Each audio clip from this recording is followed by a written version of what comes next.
अस्सलामुअलैकुम। उम्मीद है आप सब लोग खैरियत से होंगे।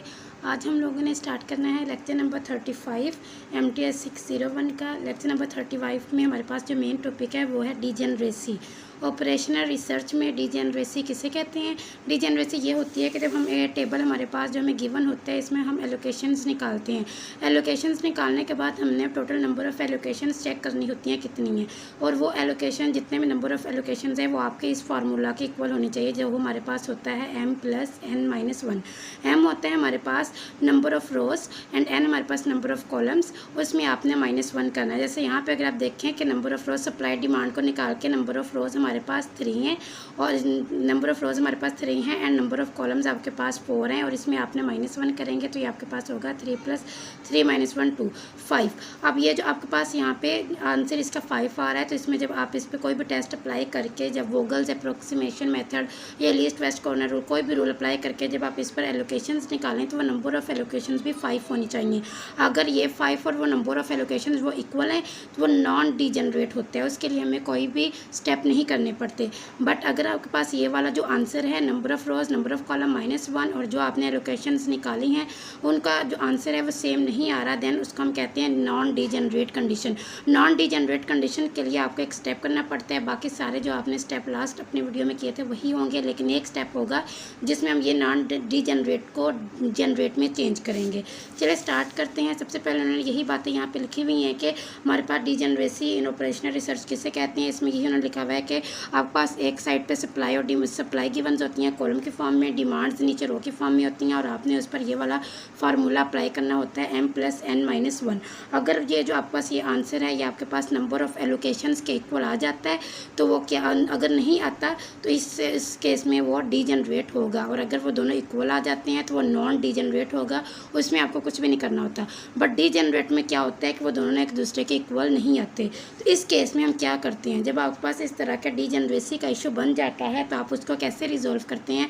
आप यहाँ पे देखें, अगर आप यहाँ पे 5 एलोकेशंस नहीं आ रही, 4 एलोकेशंस आ रही हैं तो 5th एलोकेशन आप खुद से बनाते हैं। खुद से आप किसी भी नंबर के ऊपर एलोकेशन डाल के आप उसके ऊपर ये ε0 ई लगा देते हैं कि वो आपके पास टोटल 6 एलोकेशंस हो जाती हैं। अगर आपके पास एलोकेशंस ज़्यादा बन रही हो या कम बन रही हो तो हम इस तरह उसको मतलब डीजनरेट को नॉन डीजनरेट में चेंज कर लेते हैं।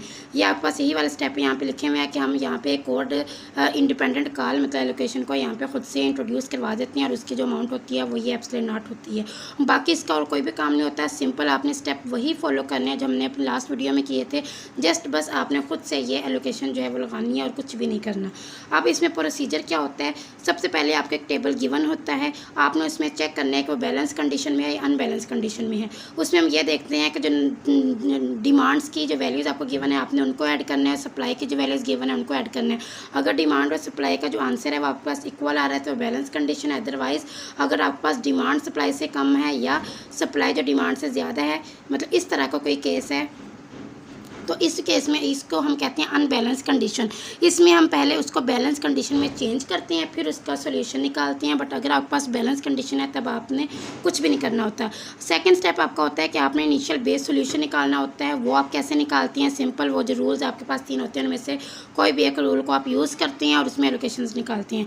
फिर आपने देखें ये भी करना होता है, आपने सबसे पहले ये भी चेक करना होता है कि m+n-1 लगा के ये चेक करना होता है।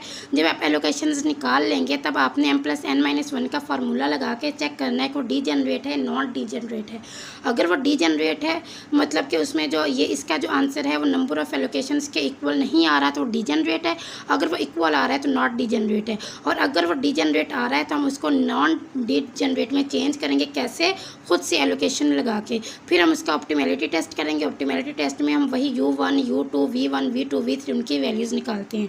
एक बार फिर से स्टेप रिवाइज करवा देती हूँ कि सबसे पहले आपने बैलेंस अनबैलेंस कंडीशन चेक करनी है, फिर आपने उसका बेस सोल्यूशन निकालना है। कोई भी रूल्स वैसे मोस्टली जो रूल हमने यूज़ किया है वो हमने वोगल्स अप्रोक्सीमेशन मेथड यूज़ किया है, तो उस रूल को अप्लाई करके आपने एलोकेशंस निकालनी है। फिर आपने m+n-1 का फार्मूला लगा के डीजनरेट नॉट डीजनरेट चेक करना है। अगर वो डीजनरेट आ रहा है तो आपने इसको नॉन डीजनरेट में चेंज करना है, खुद से एक एलोकेशन बना देनी है। फिर आपने उस पर optimality test U1 U2 U3 वो अप्लाई करने के बाद आपने उसका आंसर निकाल लेना है। टेबल जो आपको क्वेश्चन में गिवन है वो ये वाला टेबल है। ये डिमांड्स की वैल्यू, ये सप्लाई की वैल्यू है, हमने उनको प्लस किया, आंसर दोनों का 210 आ रहा है, मीन्स के ये बैलेंस कंडीशन है। तो हम हमारे पास अगर ये अनबैलेंस होते हैं हम इसको बैलेंस करते हैं, बट ये ऑलरेडी बैलेंस है तो इसको छेड़ने की ज़रूरत नहीं है। अब सेकंड स्टेप में हमने क्या करना है, और हमने इनिशियल बेस सोल्यूशन निकालना है। वोगल्स अप्रोक्सीमेशन या कोई भी मेथड आप यूज़ करके इसका ये सोल्यूशन निकालेंगे, एलोकेशंस फाइंड करेंगे। यहाँ पे हमने वही वाला वोगल्स अप्रोक्सीमेशन मेथड को ही यूज़ किया है। तो ये कैसे करते हैं, सबसे पहले आपको पता है कि आपने यहाँ पे P1 लिखना होता है, यहाँ पर भी P1 लिखना होता है। यहाँ पे आपने देखना होता है कि फर्स्ट रो में जो सबसे दो छोटी वैल्यूज़ हैं उनका डिफरेंस लेना है और उस डिफरेंस को यहाँ पे लिखना है। तो इसका जो डिफरेंस है, अगर आप देखें दो छोटी वैल्यूज़, एक 14 है और एक 27 है, इन दोनों का अगर आप डिफरेंस लें तो 13 आ जाएगा। इसी तरह आपने इनमें से सबसे दो छोटी वैल्यूज़ को ढूंढना है, आई थिंक 21 और 35 है, इनका डिफरेंस लिया, ये आ जाएगा। इसी तरह आपने इन तीनों में ढूंढनी है सबसे दो छोटी वैल्यूज 31 है और 63 होगा, आई थिंक। इनको माइनस करेंगे तो आपके पास ये आंसर आ जाएगा। सेम एज इट इज़ आपने यहाँ से निकालना है। इसमें आपने देखना है कि इन तीनों में कौन सी दो छोटी वैल्यूज़ है उनका डिफरेंस लेके यहाँ पे इन तीनों में दो छोटी वैल्यूज़ का डिफरेंस, इन तीनों में दो छोटी और डिफरेंस लेके यहाँ पे लिखना है। अब आपने क्या करना होता है, चेक करना होता है कि इनमें सबसे ग्रेटर वैल्यू कौन सी है। इसमें अगर आप देखें तो इन सब में ये 68 ग्रेटर है। अब तक जितने भी हमने लास्ट में क्वेश्चन किए हैं ना, तो यहाँ पे ये वाली वैल्यू ग्रेटर होती थी या ये वाली, लेकिन यहाँ पर अगर आप देखें तो 68 सबसे ग्रेटर है। तो हम यहाँ पर एरो लगाएंगे। अब आपने इस कॉलम में ढूंढना है पहले, क्योंकि हमारे पास यहाँ पर ग्रेटर वैल्यू होती थी, हम रो में ढूंढते थे सबसे छोटी वैल्यू, लेकिन यहाँ पे इस कॉलम में आ रहा है तो हम इस कॉलम में ढूंढेंगे सबसे छोटी वैल्यू कौन सी है। तो यहाँ पे देखें 14 सबसे छोटी वैल्यू है, तो हम यहाँ पे 14 लिख देंगे। 14 लिख के अब आपने देखना है कि डिमांड और सप्लाई में वैल्यू कौन सी है। यहाँ पर भी 70 है और यहाँ पर भी 70 है, ठीक है। तो आपने क्या करना है, यहाँ पे 70 लिख के इन दोनों को कैंसिल कर देना है, क्योंकि ये दोनों का आंसर क्या था, आपके पास सेम था। तो ये आंसर एक आ चुका है और ये दोनों आपके पास 0 0 हो चुकी हैं और ये रो कॉलम कैंसिल हो चुका है और यहाँ से ये रो कैंसिल हो चुकी है, क्योंकि दोनों का यहाँ पे 70 था। अब सेकंड की तरफ बढ़ते हैं। इन दोनों को कैंसिल करके यहाँ पर हम लाइन लगा देंगे और यहाँ पर भी लाइन लगा देंगे, क्योंकि ये कॉलम कैंसिल हो चुका है, यहाँ पर ये रो कैंसिल हो चुकी है। अब देखते हैं इन तीनों में आपने डिफरेंस ढूंढना है कि इन तीनों में सबसे दो छोटी वैल्यूज़ कौन सी है। 21 35 डिफरेंस लिया, ये आया। 31 63 डिफरेंस लिया, ये आया। इसी तरह अब आपने इन दोनों में ढूंढना डिफरेंस लिया, 4 आया। इन दोनों में ढूंढना डिफरेंस लिया, ये आया। इन दोनों में ढूंढना डिफरेंस लिया, ये आया। ग्रेटर वैल्यू ढूंढी तो 50 है, 50 वाले कॉलम को सिलेक्ट किया तो देखें सबसे छोटी वैल्यू 21 थी। 21 के ऊपर एलोकेशन बना ली। बनाने के बाद देखा यहाँ पे 45 था, यहाँ पे 47 था, तो यहाँ पे हम इसको 0 कर देंगे क्योंकि ये स्मॉलर वैल्यू है। और यहाँ पे 45 यहाँ पे लिख देंगे। ये रो अब कॉलम कैंसिल हो चुका है और यहाँ से हम 47 से 45 को माइनस करेंगे तो यहाँ पे जस्ट 2 बचेगा हमारे पास, ठीक है। अब आ जाएं जी, अब हमारे पास ये भी कैंसिल हो चुका है, ये भी कैंसिल हो चुका है, ये भी कैंसिल हो चुका है। अब हमारे पास सिर्फ ये 2 कॉलम बचे हैं, ठीक है। P3 पे आ जाती हैं। इन दोनों का डिफरेंस लिया, ये आया। इन दोनों का डिफरेंस लिया तो ये आया। बिल्कुल इस तरह नीचे आते हैं। इन दोनों का डिफरेंस लेना है, इन दोनों का डिफरेंस लेना है, तो ये आपके पास वैल्यूज़ आ जाएंगे। ये हमारे पास कैंसिल हुआ हुआ कॉलम है तो यहाँ पे हम लाइन लगा देंगे। इसमें देखें तो सबसे ग्रेटर वैल्यू 46 है। 46 वाली रो को सिलेक्ट करें। यहाँ पे एक 35 है और एक 81 है, ये दोनों तो कैंसिल हुए हुए हैं। तो यहाँ पे आपने स्मॉलर वैल्यू 35 है उसको सिलेक्ट किया। यहाँ पे देखें यहाँ पे था 2 जो हमने माइनस करके निकाला था, इनको 2 और यहाँ पे है 33। इन दोनों में सिलेक्ट करें कि 2 छोटा है 33 छोटा है, तो सॉरी 35 2 छोटा है, तो यहाँ पे इसके ऊपर हम 2 लिख देंगे। यहाँ से अब आपने 35 से 2 को माइनस किया तो यहाँ पे 33 आ जाएगा। इसके ऊपर ये एलोकेशन 2 आ जाएगी। होप तो आपको इसकी समझ आ गई होगी क्योंकि हम ये बहुत दफ़ा कर चुके हैं। अब लास्ट P4 निकालते हैं। इसमें आपके पास इनका डिफरेंस लेंगे। ये तो आपके पास अब कैंसिल हो चुकी है क्योंकि ये 2 था ना, तो ये वाली रो भी अब आपके पास कैंसिल हो चुकी है। अब आपके पास जस्ट ये बचे हैं। तो 63 से 31 को माइनस करेंगे, ये आ जाएगा। यहाँ पे इनको माइनस करेंगे तो ये आ जाएगा, इसको माइनस करेंगे तो ये आ जाएगा। अब सिंपल अगर आप इसमें सेलेक्ट करें कि ग्रेटर वैल्यू कौन सी है, तो यहाँ पे आपके पास ग्रेटर वैल्यू है 63। इस कॉलम को सिलेक्ट करेंगे। इसमें एक ही वैल्यू आपके पास है जो कि 63 है। यहाँ पे 60 है और यहाँ पे 33 है, तो हम इसके ऊपर क्या कर देंगे, इसको लिख के इसको 0 कर देंगे और ये वाली भी क्या हो जाएगी, 0 हो जाएगी। सिंपल। अब सॉरी यहाँ पे देखिए 93 था, ठीक है। ये 93 है और ये 60 है। यहाँ पे हम 60 लिख के इसको कैंसिल कर देंगे। 93 में से 60 को माइनस कर देंगे तो यहाँ पे 33 आ जाएगा। अब ये देखिए नंबर ऑफ़ एलोकेशंस आपके पास यहाँ पे कितनी आ रही हैं, 1 2 3 4 एंड 5। लेकिन जगह अगर हम ये वाला फार्मूला अप्लाई करें m + n - 1, आपके पास number of rows number of column -1 किया तो आपके पास ये 6 आ रहा है। बट जो हमारे पास आंसर ये नंबर ऑफ़ एलोकेशंस हैं ये 5 आ रही हैं। तो मतलब ये जनरेसी वाला इशू आ गया है यहाँ पर, डीजनरेसी वाला। अब डीजनरेसी को हमने सोल्व कैसे करना है, मैंने आपको बताया था कि आपने खुद से एक एलोकेशन लगा देनी है। अब खुद से एक एलोकेशन आपने इस 27 के ऊपर खुद से एलोकेशन लगा दी जो कि है एब्सोल्यूट नॉट, ठीक है। अब इसको आपने बाकी जो आपने सोल्व करने हैं ना, जो इसका सोल्यूशन निकालना है U1 U2 U3 V1 V2 V3 V3 V4 V5 जैसा कि हम करते आ रहे हैं, बिल्कुल आपने वही वाला मेथड यूज़ करते हुए आपने अब इसको सोल्व कर लेना है। सबसे पहले आपने क्या करना होता है, देखना होता है कि सबसे ज़्यादा एलोकेशंस किस में है, उस रो को आपने ज़ीरो करना होता है U1 U2 U3 में। ठीक है, अब इसके ऊपर हम इसको ले लेते हैं कि इसमें भी 2 थी, इसमें भी 2 हैं, इसमें भी 2 हैं, तो कोई भी आप अपनी मर्ज़ी के 2 लें। U1 U2 U3 इनमें से आप किसी को भी ज़ीरो कर सकते हैं।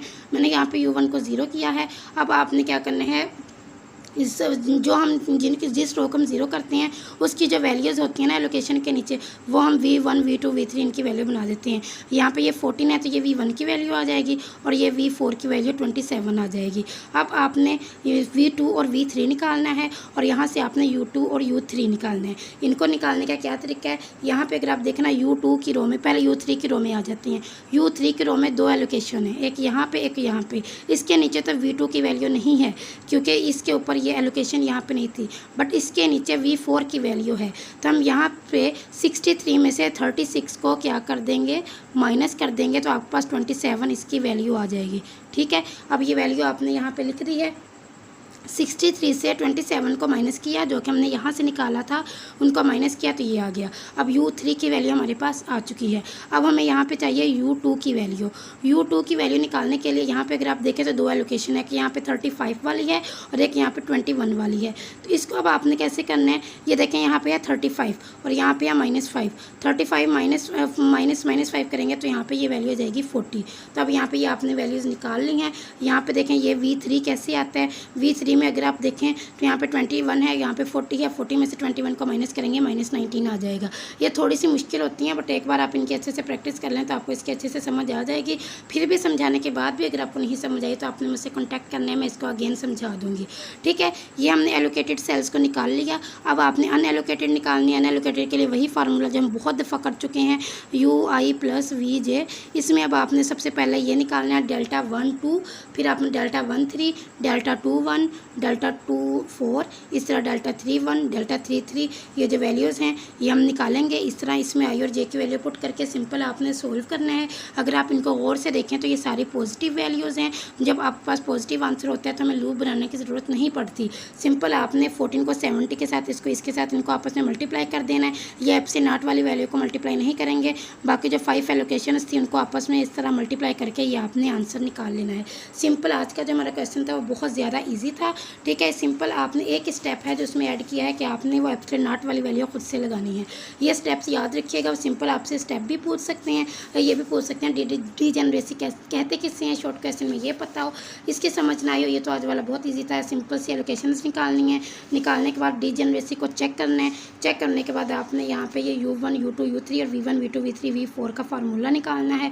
ये बहुत ज़्यादा कन्फ्यूजिंग है, तो मतलब अक्सर हम कन्फ्यूज हो जाते हैं। पहले हमने किसकी वैल्यू निकालनी है, तो सबसे पहले U1 की वैल्यू निकाल लिया करें, जो कि 0 हमने रखनी होती है, या U2 जो भी आपने 0 रखना है। उसके बाद जो एलोकेशंस होती हैं U1 की रो में जिसको आपने 0 रखा होता है ना, उसको देख के आपने V1 और जो भी जैसे यहाँ पे V4 वाले में था ये वैल्यूज़ लिखने के बाद बाकी जो वैल्यूज़ है ना आपने इन्हीं को देखते हुए निकालनी होती है। तो ना समझ आए तो फिर से पूछ लीजिएगा, कमेंट बॉक्स में पूछ लीजिएगा। बहुत ईजी था ये आज वाला लेक्चर हमारा। इसमें हमें बिल्कुल कन्फ्यूजन नहीं हुई क्योंकि लूप वगैरह बनानी नहीं पड़ी। तो मोस्टली ऐसे क्वेश्चन आपके पेपर में आते हैं जिसमें आपको लूप ना बनानी पड़े, क्योंकि इतने ज़्यादा लेंथी फिर वो पेपर में करना मुश्किल हो जाता है। तो ये था आज का हमारा लेक्चर। होप सो आपको इसकी समझ आई होगी। चैनल पे नहीं होते तो काइंडली सब्सक्राइब करके जाइएगा। अपना बहुत सारा ख्याल रखिएगा। जज़ाकल्लाह, अल्लाह हाफ़िज़।